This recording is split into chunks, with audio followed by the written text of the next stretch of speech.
अस्सलामुअलैकुम फ्रेंड्स। मैं आपके लिए लाया हूँ आज अनसर्टेनिटी ऑफ मेजरमेंट, जिसका काफ़ी सारे लोगों को शायद नहीं पता। तो चलें वीडियो स्टार्ट करते हैं। कैलिब्रेशन ऑफ प्रेशर गेज आपने पिछली वीडियोस में मेरी देख ली है। स्टैंडर्ड मैंने यही यूज़ किया था, DKD की guideline calibration of pressure gauges के लिए। तो उसमें मैंने आपको सीक्वेंस भी बताया, एक्यूरेसी भी बताई, डिटेल के साथ आपको बताया प्रेशर कैसे कैलकुलेट होता है, किस तरह कंपैरिजन करते हैं। तो वो सारी वीडियोस आप देख चुके होंगे। आज हम एक बॉर्डन ट्यूब प्रेशर गेज का, पहले मैं शुरू वहाँ से करूँगा।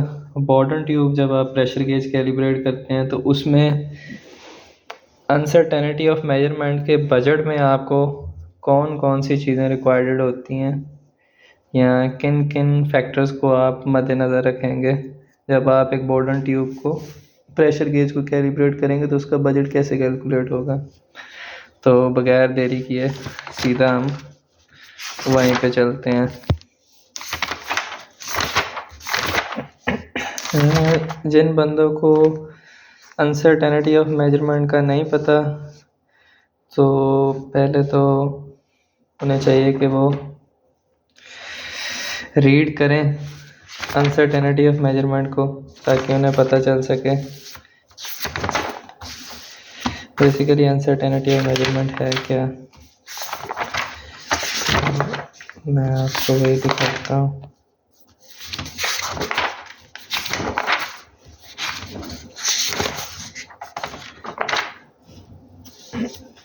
ये देखें,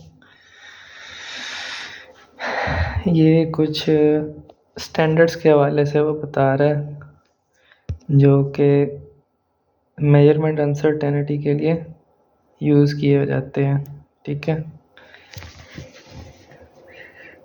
लिटरेचर है, गाइडलाइंस हैं। तो इसमें आपको मेरे ख्याल से, मुझे याद है, यूकेस की है M3003 है मेरे ख्याल से गाइडलाइन अनसर्टेनिटी ऑफ मेजरमेंट के ऊपर। वो आपको ज़रूर रीड करनी चाहिए, वो आपके लिए काफ़ी फ़ायदेमंद होगी। इसके अलावा गम एक काफ़ी डिटेल है, लेकिन शायद वो लोगों को समझ ना आए, तो बेहतर यह है कि वो यूकेएस की गाइडलाइन पढ़ रहे हैं। M3003 है मेरे ख्याल से, मैं आपको देख के भी बताता हूँ।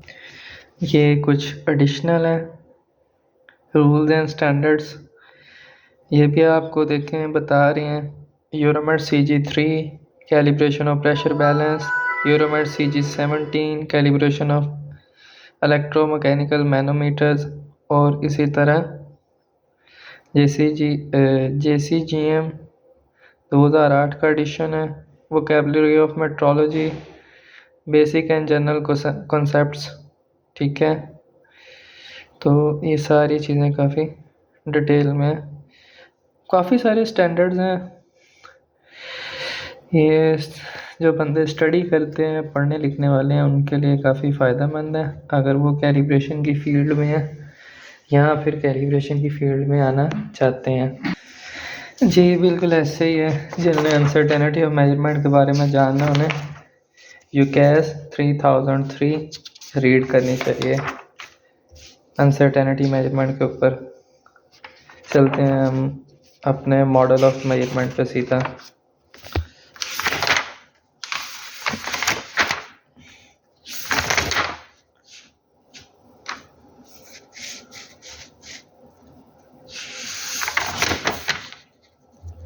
ये रहा, ये देखें, uncertainty budget for the calibration of Bourdon tube pressure gauge. तो बेसिकली ये वो कंपोनेंट्स हैं जो कि अनसर्टेनिटी ऑफ मेजरमेंट में यूज़ होंगे। आपको नज़र आ रहे होंगे सारे के सारे। इसमें इनपुट या इन्फ्लुएंस क्वांटिटी बताई गई है, ठीक है। उसकी बेस्ट एस्टिमेशन बताई गई है, उस पर डिस्ट्रीब्यूशन कौन सी लगनी है या विड्थ लगा लें। फिर डिस्ट्रीब्यूशन है, प्रोबेबिलिटी डिस्ट्रीब्यूशन है, वो बताई गई है कि कौन सी है।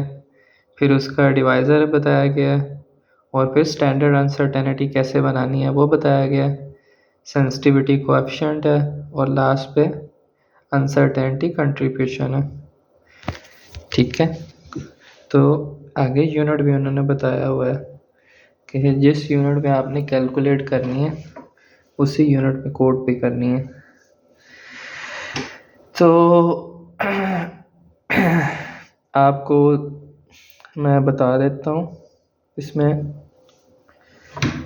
पहले ये मैं बात बताता हूँ कि बेसिकली कंपोनेंट्स प्रेशर गेज के सीक्वेंस से उठाए गए हैं, जिसमें ये स्टैंडर्ड प्रेशर है, ये रेजोल्यूशन है, ठीक है, पी इंडिकेशन, ये गौर से देखें, ज़ीरो डेविएशन, रिपीटेबिलिटी और हिस्टैरिसीस, ठीक है। तो पहले आगे चलते हैं, मैं आपको ये वाली चीज़ें दिखाता हूँ।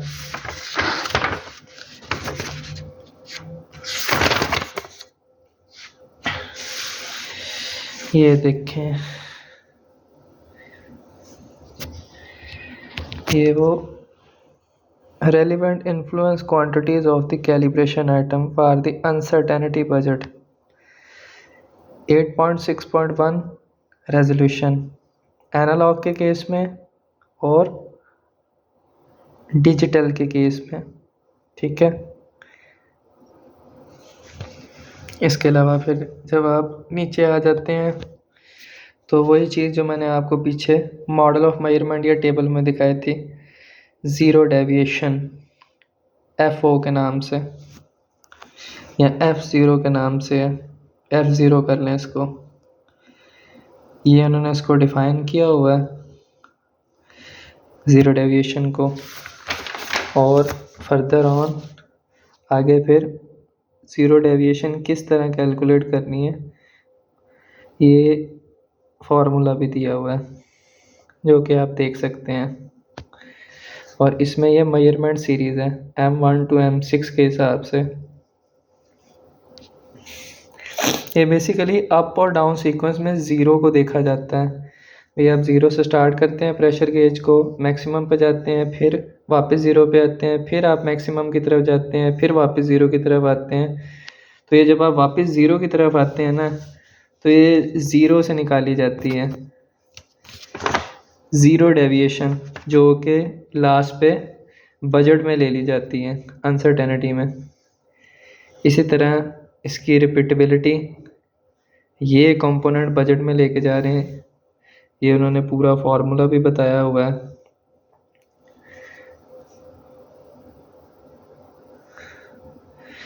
ये आप देख सकते हैं। इसके बाद रिप्रोड्यूसिबिलिटी,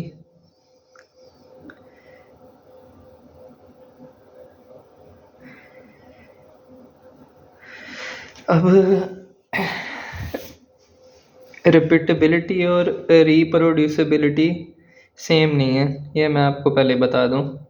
इन दोनों के दरमियान में फ़र्क है। रिपीटेबिलिटी की डेफिनेशन और है और रिप्रोड्यूसिबिलिटी की डेफिनेशन और है, ठीक है। डेफिनेशन उसने बताई हुई हैं, वो आप पढ़ लें। अगर आपको नहीं समझ आती तो फिर मैं आपको दोबारा से बता भी देता हूँ।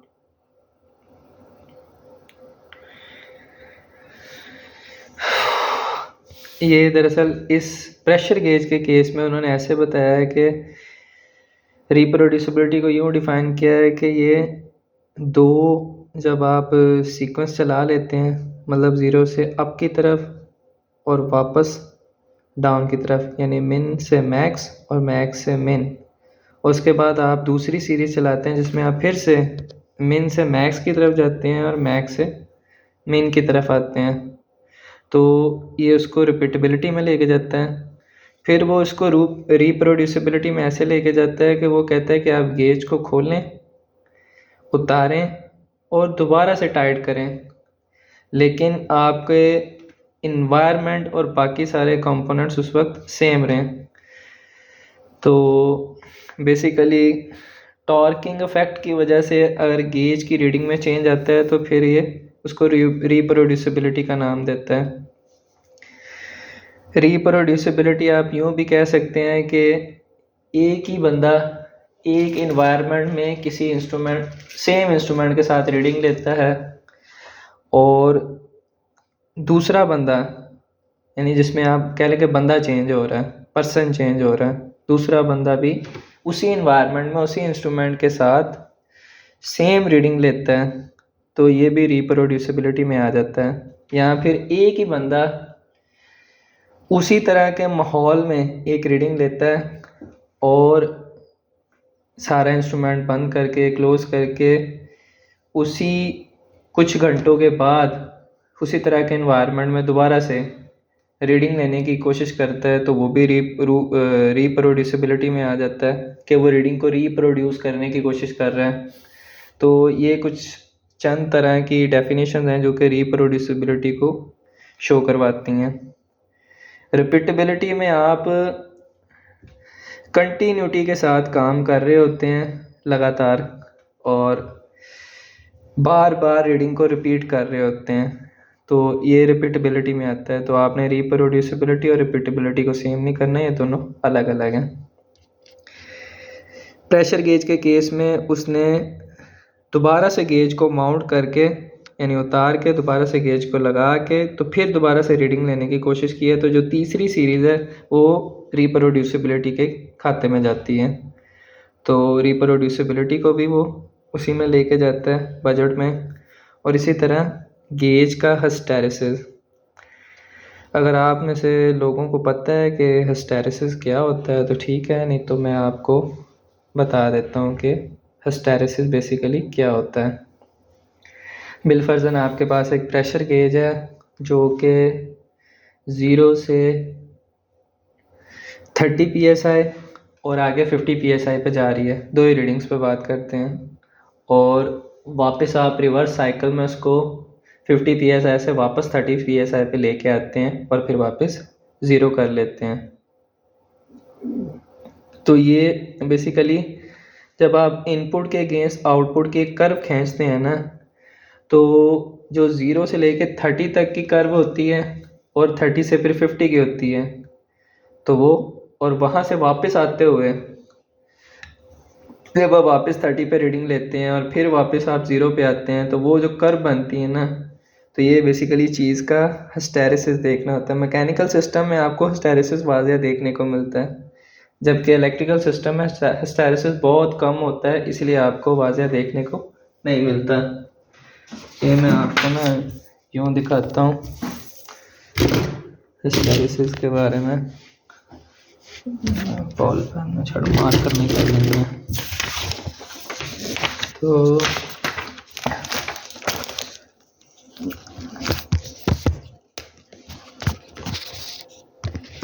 तो ये लगा लें, ये सिर्फ दिखाने के लिए कर भी सूख गया है। ये समझें ये एक चार्ट है, ये 0 है, यहाँ पे कर लें ये 30 है और ये मैक्सिमम 50 है, ये PSI है, ठीक है। तो ये समझें यहाँ से आपने एक प्रेशर अप्लाई किया जो कि 30 PSI यहाँ पे बनता था, ठीक है, और यहाँ पे टोटल पे 50। तो आपने प्रेशर अप्लाई किया, जाते हुए गेज का रिस्पांस था 29 का, तो आपकी कर्व यहाँ से उठी और यहाँ पे आ गई। और इसी तरह आगे आपकी गेज का रिस्पांस था 49 का, तो ये आपकी कर्व कुछ इस तरह चली गई। अब आपने वहाँ से रिवर्स आया तो कर्व यानी कि जो गेज का रिस्पांस था वो 29 नहीं आया, वो 27 आ गया।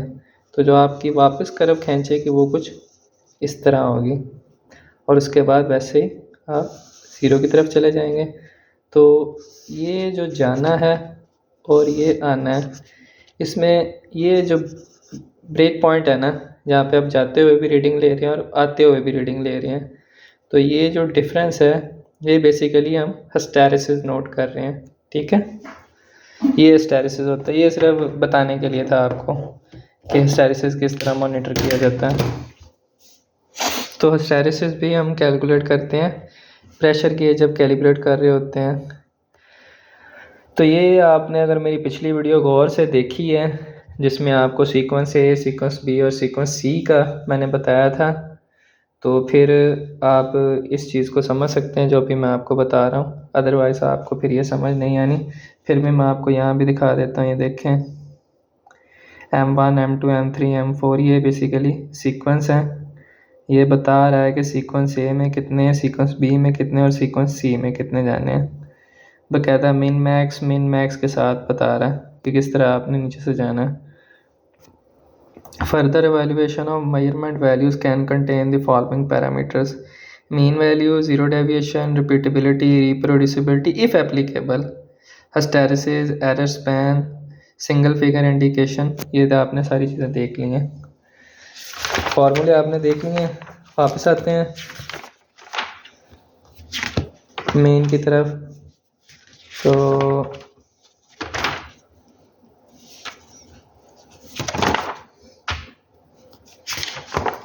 ये वही वो टेबल आ गया।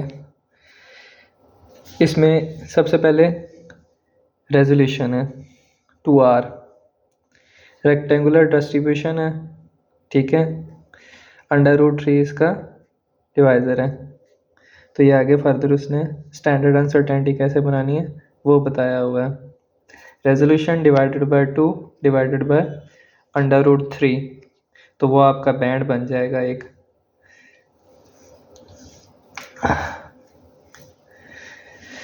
ये टाइप बी के कंपोनेंट हैं। इस तरह आपके रेफरेंस स्टैंडर्ड का जो अपना सर्टिफिकेट में अनसर्टेनिटी होगी उस वैल्यू के अगेंस्ट, वो चूँकि पहले से K2 फैक्टर के साथ मल्टीप्लाई करके आती है तो वो नॉर्मल होती है, उसका डिवाइज़र 2 ही होता है। तो आपने जस्ट उसको डिवाइडेड बाय 2 करना होता है तो वो आपकी स्टैंडर्ड अनसर्टेनिटी में कन्वर्ट हो जाती है। इसी तरह F0 या ज़ीरो डेविएशन, ये आपने कैलकुलेट करने का तरीका देख लिया आगे फार्मूले में किस तरह ये कैलकुलेट होती है।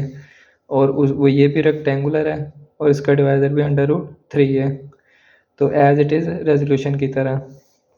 इसी तरह रिपीटेबिलिटी और हिस्टैरिसीस, इसका भी रेक्टेंगुलर।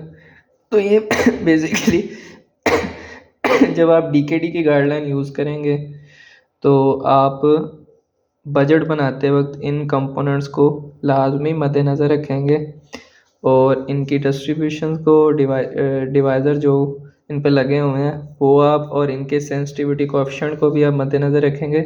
और फिर आप एक बजट की वैल्यू बनाएंगे, कंबाइन अनसर्टेनिटी बनाएंगे।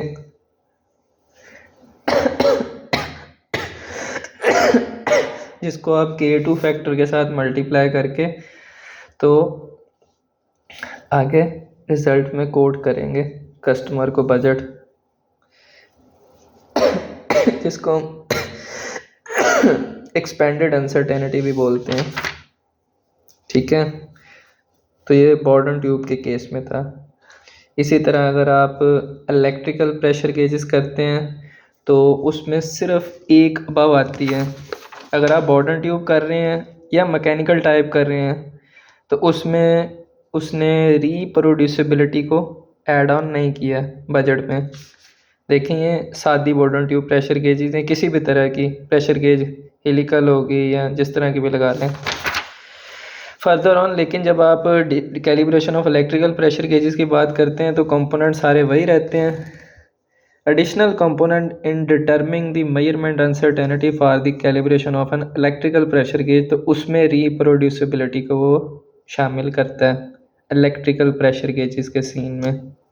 तो रिप्रोड्यूसिबिलिटी कैसे कैलकुलेट होती है वो भी आपने देख लिया है, उसकी डेफिनेशन भी मैंने आपको बताई है, उसकी डिस्ट्रीब्यूशन, उसका डिवाइज़र भी आपको पता है, और उसको स्टैंडर्ड अनसर्टेनिटी में कैसे कन्वर्ट करना है तो वो भी आपको पता चल गया, ठीक है। उसका सेंसिटिविटी कोएफिशिएंट, जब सारे कंपोनेंट्स लग जाते हैं तो बस आपने उनको सम स्क्वायर करना होता है ताकि आप एक कंबाइन अनसर्टेनिटी बना सकें। उसने लिखा भी हुआ है standard uncertainty, use care, resolution, zero deviation, repeatability, reproducibility.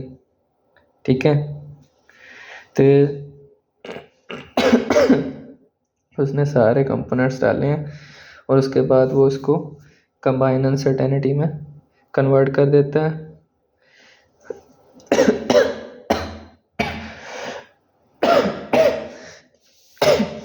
जिसको बाद में एक्सपेंडेड अनसर्टेनिटी बना लिया जाता है। तो ये टाइप बी के सारे कंपोनेंट्स हैं। ठीक है, आगे चलते हैं। इसमें मॉडल ऑफ मेजरमेंट आपने क्वाड्रेंट ट्यूब और इलेक्ट्रिकल देख लिए हैं। इसके बाद